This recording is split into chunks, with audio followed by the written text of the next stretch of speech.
부를 거고요.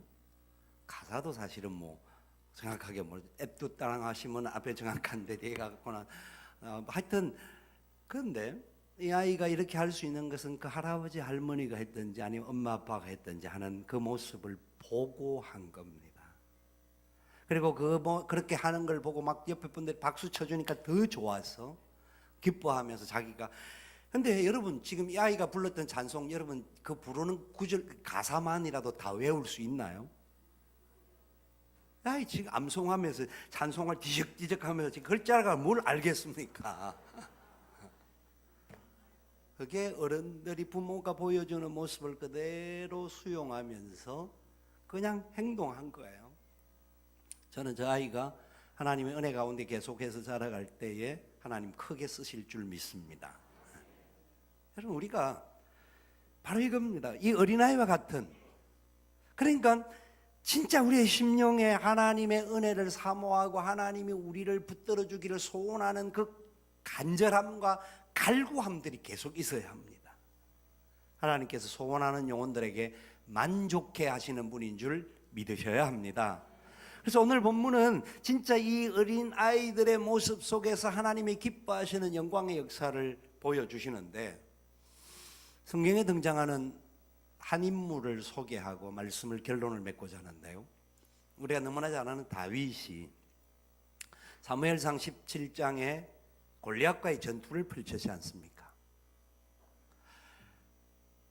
말이 안 되는 상황입니다. 왜냐하면 사울 왕을 위시하여서 다윗의 큰형 엘리압에서부터 시작해서 모든 사람들이 골리앗 앞에 벌벌 떨고 있었습니다. 그런데 다윗이 와서 보니까 골리앗이 하나님을 욕하고 있는 거예요. 하나님의 군사들을 우습게 여기는 거예요. 그러니까 다윗이 자기가 전투에 나가겠다는 거야. 형들이 노발대발하면서 이게 애가 그냥 철없이 까불어서 그냥 좋다고 봐줬더만은 이게 정신이 나가도 한참 나갔다고 너 죽으려고 환장했냐 하면서 아마 자기 형들이 말렸어요. 저는 그렇게 아마 그냥 말릴 정도가 아니고 막 야단치면서 집에 가서 아버지 옆에 그냥 있지 뭐라고 나왔냐고 하면서 얼마나 야단쳤겠어요. 상식적으로 말이 안 되는 거죠. 계산을 해봐도 계산이 안 되는 이야기입니다. 게임이 안 되는 것을 사람의 눈으로는 보입니다. 다윗이 사울 왕 앞에 나갑니다. 제가 나가 싸우겠습니다. 사울도 처음에는 말렸지만 하도 그러니까 저 기백을 믿고 한번 그러면 뭔가 또 다른 전환점이 있지 않겠나. 만약 그 아이가 죽게 되면 많은 사람들이 꼬맹이도 저렇게 싸웠는데 우리라도 그냥 있을 수 있냐라고 들고 일어날 수 있게 하는 그런 기대감도 있지 않겠어요? 그래서 내보냅니다. 보내는데 그냥 보내기 안 되니까 자기의 갑옷과 투구와 칼과 창들을 들려주는데 이게 너무 무거워서 들지도 못하고 입지도 못하는 거예요. 그만큼 젊은 어린아이라는 거죠. 그런데 다윗은 그건 필요 없고 하나님이 나와 함께 하시고 평상시 내가 사용했던 물맷돌을 들고 가겠습니다. 여러분 게임이 안 되는 이야기, 웃기는 이야기 아니에요. 그런데 우리가 알잖아요. 그 전투가 승리했습니다. 아멘. 승리한 겁니다. 우리 압니다. 설명 안 해도 처음 교회 나오는 사람은 모르는 분이 계실지 모르지만 그 전투에서 자기보다 키가 한 배 반, 2배 가까이 큰 덩치가 뭐 한 2~3배 큰 골리앗을 물맷돌 하나를 던져서 이마에 맞춰서 그 자리에 죽게 하고 뛰어가서 골리앗의 칼을 빼서 그의 목을 쳤습니다. 상상이 안 되는 이야기 아닙니까? 여러분 우리가 그렇다고 항상 무모하게 뭐 그냥 뭐 어떻게 어떤 부분에 있어서 이런 뭐 상식을 벗어나는 뭐 이런 행동 이게 아닙니다. 믿음의 역사를 이루는 과정 속에서 다윗은 자기가 죽는 한이 될지라도 하나님의 이름이 욕을 먹는 것은 참을 수가 없었던 겁니다. 그때는 계산이 필요 없습니다. 다른 조건이 필요 없고 환경이 필요 없고 하나님을 믿습니다. 하나님이 함께 해주시면 하나님이 이루실 줄 믿습니다. 온전한 믿음의 고백이 다윗에게 있었습니다. 그게 어린아이의 순전한 믿음이었습니다. 나이가 들면 자기 이성으로 자기 판단으로 자기 경험으로 생각을 해보니까 이게 게임이 안 될 것 같으니까 미리 손을 들고 아이고 나 못합니다라고 자빠집니다. 여러분, 하나님이 기뻐하는 사람이 다윗이라는 걸 우리가 알잖아요. 하나님의 마음에 합한 자라고 하나님이 불러주셨잖아요. 한 가지만 살펴보면 다윗이 사무엘하 6장에 등장하는 이야기를 보면 그 6장 21절 22절을 나중에 보게 될 텐데요, 법궤가 돌아오는 것을 보고 너무 좋았어.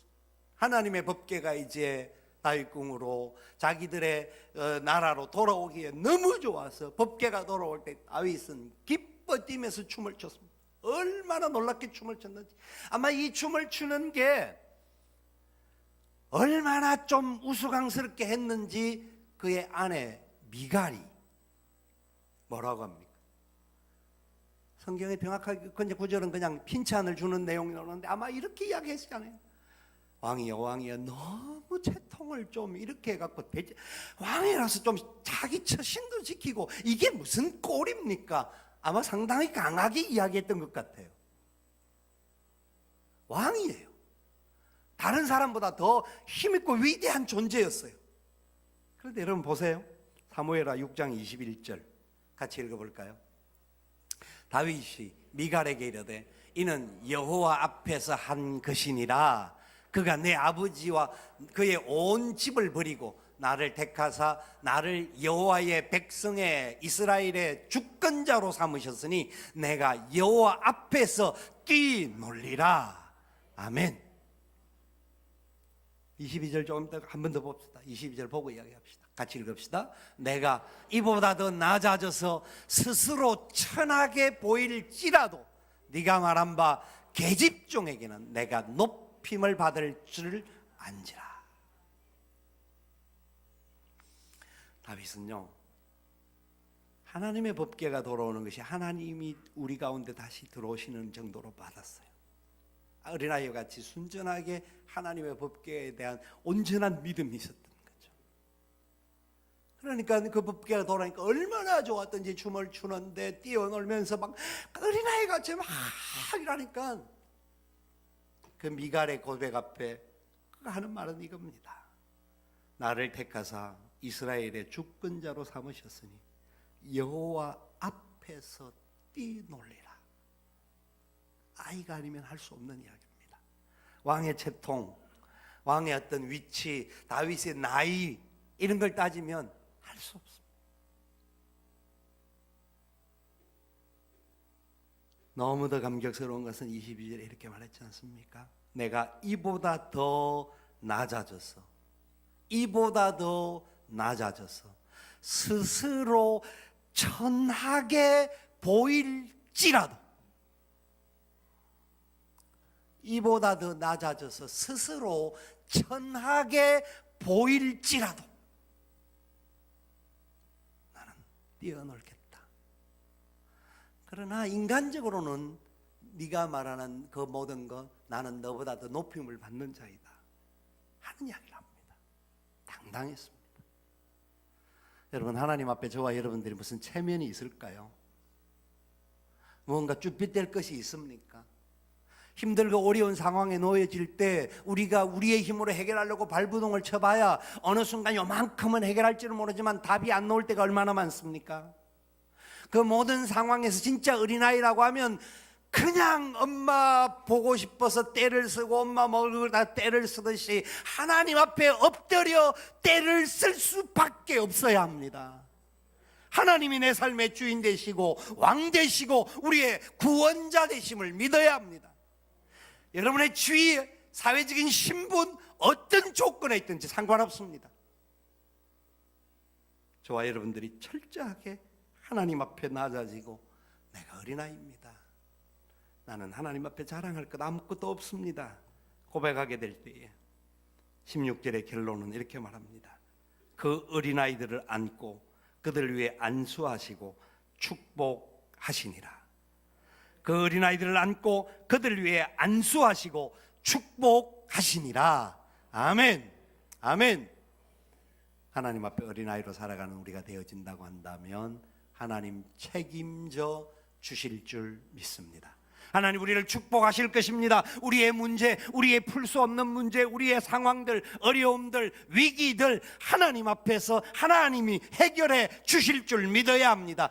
그리하지 아니하실지라도 우리는 하나님을 찬양하고 하나님께 영광을 돌리기를 소망합니다. 결단해야 합니다.